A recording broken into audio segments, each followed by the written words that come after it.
Good morning students.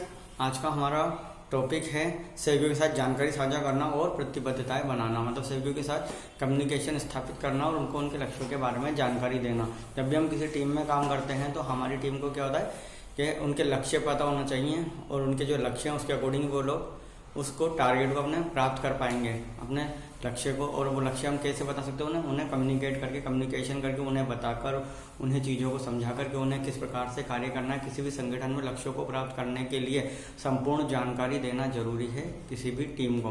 कोई भी team अपना लक्ष्य प्राप्त तभी कर सकती है जब अच्छे से उन्हें कोई कम्युनिकेशन किया गया, उन्हें अपने टारगेट को किस तरीके से अचीव करना है ये बताया गया हो, उसको कार्य करने के तरीके बताए गए हों। तो यहाँ पर कार्य संबंधित जानकारी सहयोगियों के साथ साझा करना, मतलब सूचना साझा करने का अर्थ समान लक्ष्यों या कार्यों को पूरा करने के लिए कर्मचारियों की सूचना का आदान प्रदान होना। इन लक्ष्यों और कार्यों में अपने ग्राहकों के लिए रिटेलर द्वारा की गई प्रतिबद्धताएं शामिल है, जैसे हर समय इष्टतम गुणवत्ता को बनाए रखना। दुकान में काम से संबंधित जानकारी फाइलों और मूल्यवान डेटा के रूप में साझा की जा सकती है। इस जानकारी में उचित ड्रेस कोड और शिष्टाचार संबंधी नीतियां शामिल हो सकती हैं। एक बार जानकारी सहयोगियों के साथ साझा हो जाए तो महत्वपूर्ण है कि हर कदम पर जिम्मेदारी के तहत निर्दिष्ट कार्य की व्याख्या और प्रदर्शन किया जाए। इसकी मदद से कर्मचारी दिए गए समय सीमा के भीतर व्यक्तिगत और टीम के कार्यों को पूरा करने में मदद कर सकते हैं। इसके बाद आता है सहयोगियों को महत्वपूर्ण जानकारी देना। महत्वपूर्ण जानकारी वह होती है जो दुकान के लिए अत्यंत महत्वपूर्ण और गोपनीय है। गोपनीय जानकारी को हमेशा एक सुरक्षित माध्यम से साझा किया जाना चाहिए। वो किस प्रकार से हो सकता है? कोई ईमेल हो सकता है, लेटर हो सकते हैं। इस प्रकार से हम गोपनीय सूचनाओं को अपने साथियों के साथ साझा कर सकते हैं। कार्यस्थल की जानकारी को स्पष्ट करने के लिए प्रश्न पूछना। किसी भी व्यवसाय में जिसमें दुकान भी शामिल है, सभी कर्मचारियों को कार्यस्थल से संबंधित किसी भी संदेह को स्पष्ट करने के लिए सवाल पूछने की पूर्ण अनुमति होनी चाहिए। कार्यकर्ताओं के बीच गलतफहमी से बचने और ग्राहकों के लिए सेवाओं का समय पर वितरण सुनिश्चित करने के लिए मुक्त संवाद आवश्यक है। मुक्त संवाद का मतलब है कि खुले तौर पर आप अपने अधिकारी से सीधे जाकर किसी भी मुद्दे पर बात कर सकें और उन्हें अपनी परेशानी बता सकें और वो उसका निस्तारण या हल आपको करके दें, मतलब कोई सोल्यूशन आपको बताएं। सुचारू कामकाज को सुनिश्चित करने के लिए कर्मचारियों को सहयोगियों और प्रबंधकों से सलाह और स्पष्टीकरण की मांग करने की आज़ादी मिलनी चाहिए। यह न केवल कर्मचारियों के बीच स्वस्थ संबंधों को बढ़ावा देता है बल्कि उच्च गुणवत्ता वाले काम का समय पर वितरण भी सुनिश्चित करता है। सहयोगियों और प्रबंधकों से सलाह और स्पष्टीकरण की मांग के कुछ प्रमुख लाभों में निम्नलिखित शामिल है। हमें अपने सहयोगियों और प्रबंधकों से सलाह और स्पष्टीकरण क्यों मांगना चाहिए? वो इसलिए कि व्यावसायिक प्रक्रियाओं में खामियों को रोकना और उन पर काबू पाना, काम करने के लिए सौहार्दपूर्ण वातावरण बनाए रखना, उत्पादों और सेवाओं का समय पर वितरण सुनिश्चित करना, ग्राहकों के बीच व्यापार की सकारात्मक छवि और अच्छे चरित्र को बढ़ावा देना। इससे क्या होगा? हमें बेनिफिट क्या होगा? सूचनाओं का आदान प्रदान करने से हमें अपने सहयोगियों से क्या स्पष्टीकरण मांगना चाहिए और अधिकारियों से सलाह मांगनी चाहिए। इससे क्या होता है? हमें व्यवसाय को सही और सरल तरीके से चलाने में सहायता मिलती है और हमारे ग्राहक हमसे क्या चाहते हैं वो पता करने में हमें सहायता मिलती है, मतलब एक फीडबैक भी हमें मिल जाता है। गुणवत्ता और समय मानकों को पूरा नहीं कर पाने की समस्या में सहकर्मियों की मदद। प्रत्येक संगठन को अपने सभी कर्मचारियों को कंपनी की समग्र उत्पादकता बढ़ाने के लिए प्रशिक्षण देना चाहिए। मतलब कंपनी का समग्र उत्पादकता बढ़ाने के लिए उनको प्रशिक्षण देनी चाहिए। गुणवत्ता और समय मानकों से संबंधित समस्याओं पर टीम के सभी सदस्यों को दूसरों की मदद करनी चाहिए। मुश्किल में फंसे सहकर्मी के साथ बातचीत करनी चाहिए और उसकी मदद करनी चाहिए और उससे उसके सजेशन पूछे जाने चाहिए और उसमें सुधार क्या हो सकता है वो हमें उस कर्मचारी को बता देना चाहिए।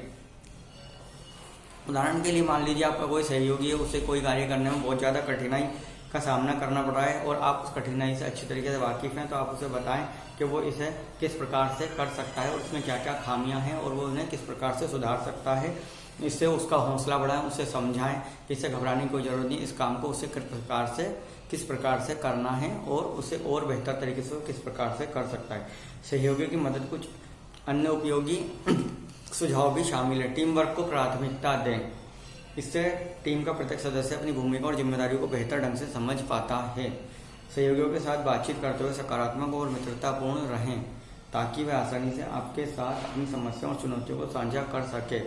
संबंधों में सुधार के लिए टीम के सदस्यों के साथ सीधा संवाद बनाए रखें। टीम के सदस्यों से सलाह लें, यह टीम की गतिशीलता में काफ़ी सुधार ला सकता है। मतलब टीम के जो सदस्य हैं उनसे सलाह लें, उनसे भी हम सलाह ले सकते हैं। हमसे जो नीचे काम कर रहे हैं, ऐसा नहीं है कि हम सीनियर हैं तो हम उनसे सलाह नहीं ले सकते, नहीं, हम उनसे सलाह ले सकते हैं और अगर उनकी सलाह अच्छी है तो हम उस पर काम कर सकते हैं। इससे क्या होगा, टीम बिल्डिंग होगी। दूसरा है कार्य की प्राथमिकता और उसे समय पर पूरा करना। प्रत्येक कर्मचारी की निश्चित समय अवधि के लिए सबसे अधिक उत्पादक होता है।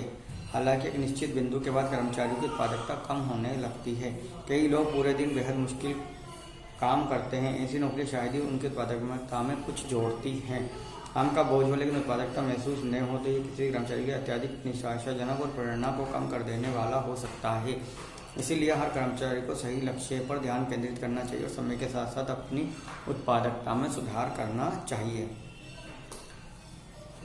प्रत्येक काम की अपनी जरूरत होती है, जिन्हें स्पष्ट रूप से पर्यवेक्षक या परियोजना प्रबंधक द्वारा सदस्यों को उनके कार्यों को सौंपते हुए सूचित किया जाना चाहिए। जैसे परियोजना की आवश्यकताओं को टीम के सदस्यों द्वारा पूरा किया गया है, इस आधार पर काम की सफलता मापी जाती है।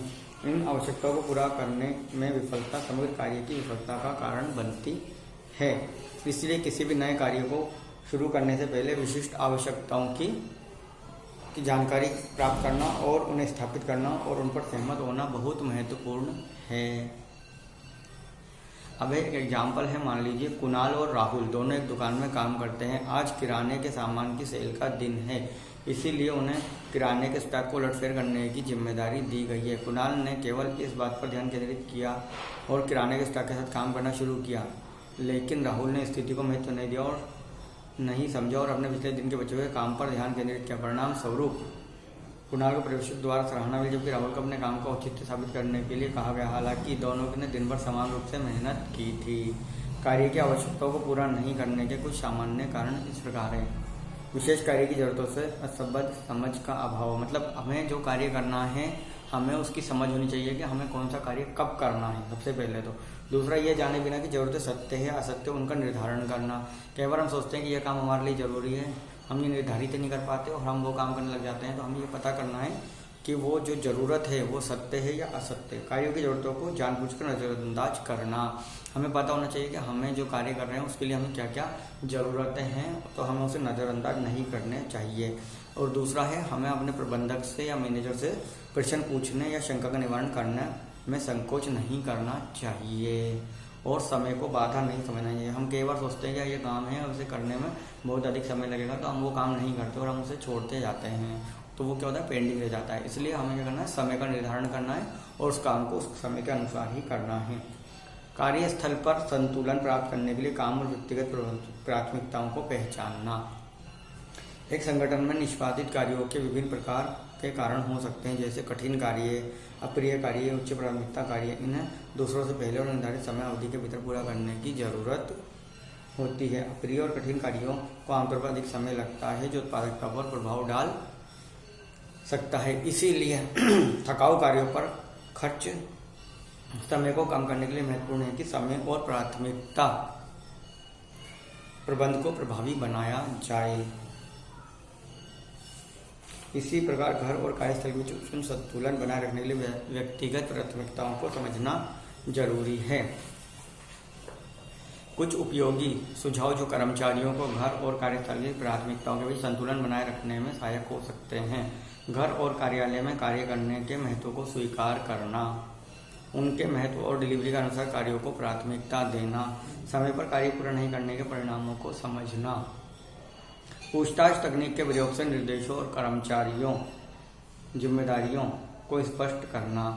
एक दुकान में कर्मचारियों को अपने उद्देश्यों, भूमिका और जिम्मेदारियों से संबंधित संदेहों को स्पष्ट करने के लिए सवाल पूछने की स्वतंत्रता होनी चाहिए। पूछताछ तकनीक में शामिल दो सबसे महत्वपूर्ण रणनीतियाँ इस प्रकार हैं। अब हम सवाल तो पूछने चाहिए, बट क्या पूछने, अपने काम की जिम्मेदारी और लक्ष्यों से संबंधित संदेहों को स्पष्ट करने के लिए प्रबंधन के साथ संवाद करना, अपने प्रबंधन से अपने काम से संबंधित कोई भी प्रश्न पूछना, सहयोगियों के साथ प्रतिबद्धता बनाना। जो भी किसी भी व्यापार में प्रबंध के लिए महत्वपूर्ण है कि वे सहयोगियों के साथ कुछ प्रतिबद्धताएं बनाएं और उनका पालन करें। ये प्रतिबद्धताएं व्यापार की समग्र सफलता को प्रभावित करती हैं। कर्मचारियों और सहयोगियों के साथ कुछ प्रमुख प्रतिबद्धताएं नीचे दी गई हैं। दुकान में मानक नैतिकता और आचार संहिता का अभ्यास, ग्राहक हित को सर्वोच्च प्राथमिकता देना, विभिन्न प्रक्रियाओं और काम से संबंधित नीतियों का पालन करना, प्रबंधकों को प्रभावी ढंग से रिपोर्टिंग करना और प्रक्रिया को बनाए रखना, प्रतिबद्धता को पूरा करने के कारणों को स्पष्ट करना, प्रतिबद्धता को पूरा न करने के कारणों को स्पष्ट करना, जो हमें टारगेट दिया गया हमने उसे क्यों पूरा नहीं किया, हमें इसको स्पष्ट करना चाहिए। व्यक्ति या टीम को विशेष परियोजना सौंपने से पहले कर्मचारियों को इन परियोजनाओं कार्यों के संबंध में रिटेलर द्वारा पहले की गई प्रतिबद्धताओं के बारे में सूचित किया जाना चाहिए। इन प्रतिबद्धताओं को पहले से समझने से कर्मचारियों को अपने लक्ष्यों पर ध्यान केंद्रित करने और समय पर उन्हें पूरा करने और वांछित परिणाम देने में मदद मिलती है। यदि कर्मचारी लक्ष्यों को समय पर पूरा नहीं कर पाए हैं तो कर्मचारियों को उन चुनौतियों के बारे में पता होना चाहिए जो समय पर प्रतिबद्धताओं में बाधा बने थे। ग्राहकों और सहयोगियों के प्रति भेदभावपूर्ण रवैया या भेदभाव रहित रवैया अपनाना। तो इसमें है किसी भी रिटेलर स्टोर में यह महत्वपूर्ण है कि कर्मचारी और प्रबंधन कर्मी एवं ग्राहकों के प्रति गैर भेदभावपूर्ण रवैया अपनाया जाए। सबके साथ एक जैसा व्यवहार किया जाना चाहिए। कुछ उपयोगी सुझाव: हमेशा सम्मान और मुस्कान के साथ अपने सहयोगियों और ग्राहकों का अभिवादन करें। औपचारिक और विनम्रतापूर्ण बातें करें। दूसरों को अपना दृष्टिकोण समझाने की अनुमति दें। समय पर लक्ष्यों को प्राप्त करने के लिए ग्राहकों या वरिष्ठ प्रबंधकों से प्रतिक्रिया स्वरूप प्राप्त अच्छे सुझावों को लागू करें। प्राथमिकता के आधार पर ग्राहकों की समस्याओं को हल करने की कोशिश करें। दूसरा, सहयोगियों के साथ झगड़े को सुलझाना। कई बार हम एक जगह काम करते हैं तो हमारे क्या होता है, सहयोगियों से भेदभाव हो सकते हैं तो उन भेदभावों को हमें कैसे समझना है, उस लड़ाई झगड़े को हमें कैसे कम करना है, ये भी हमें पता होना चाहिए। कर्मचारियों, चर्चा और पारस्परिक रूप से समस्याओं को हल करना। कर्मचारियों भी संघर्ष से निपटना किसी व्यवसाय के लिए, विशेष रूप से रिटेल व्यापार के लिए मुश्किल हो सकता है, जबकि कार्यस्थल पर संघर्ष सामान्य और अपरिहार्य है। ये कंपनी की उत्पादकता और कर्मचारी दक्षता पर नकारात्मक प्रभाव डालता है। कर्मचारी के बीच संघर्ष के मामले में सलाह दी जाती है कि मतभेद को परस्पर मिटाने और सकारात्मक संकल्प की तलाश करने के तरीकों को ढूंढना चाहिए। प्रबंधक को दुराचार की रिपोर्टिंग करना। प्रत्येक रिटेलर को नैतिकता के कोड निर्धारित करने चाहिए। दुकान की गुणवत्ता मानकों को बनाए रखने के लिए आवश्यक हों।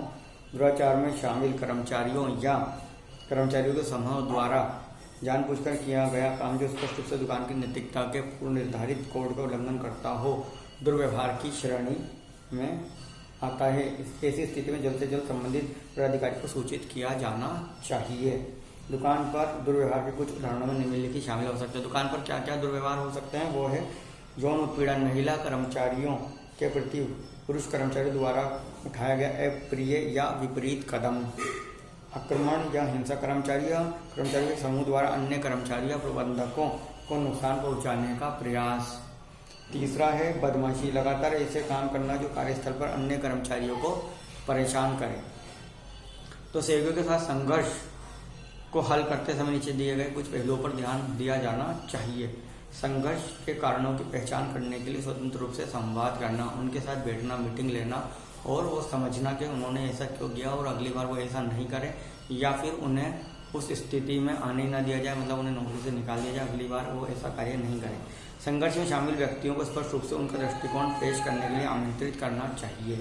पूरी टीम के प्रदर्शन पर संघर्ष के प्रभावों को पहचानना और समझना चाहिए। काम और व्यक्तिगत प्राथमिकताओं के बीच अंतर कायम करना और दोनों के बीच संतुलन बनाने के उपायों को अपनाना। सहयोगी प्रयास का अर्थ, इस प्रकार से हमें हमारे जो भी कर्मचारी हैं वो उनमें अगर कोई लड़ाई झगड़ा हो जाता है तो हमें उनकी बातों को, उनको एक मीटिंग रूम में बुलाना चाहिए और दोनों की बातों को समझना चाहिए, कौन गलत है कौन सही है। इस पर पूर्ण रूप से 2-3 लोगों को बैठकर समझना चाहिए, उसके अकॉर्डिंग ही डिसीजन लेना चाहिए और हमारे कर्मचारी को बताना चाहिए कि हम एक टीम में हैं, हम एक टीम के साथ काम कर रहे हैं, हमारे समान लक्ष्य हैं, उन्हें हमें प्राप्त करना है। तो अपनी टीम को हर चीज़ की जानकारी देना, समय पर बताना और ऐसे कर्मचारी जो कंपनी की नीतियों के विपरीत कार्य करते हैं उन्हें चेतावनी देना और बताना कि अगर वो इस प्रकार के कार्यों में संलग्न रहेंगे आगे भी तो उन्हें नौकरी से निकाला जा सकता है। तो इसलिए जो रिटेल व्यापार है उसमें ये सब चीज़ें बिल्कुल भी नहीं चलती हैं और इसका पता चलने पर जल्द से जल्द उनके खिलाफ एक्शन लिया जाना चाहिए। Thank you.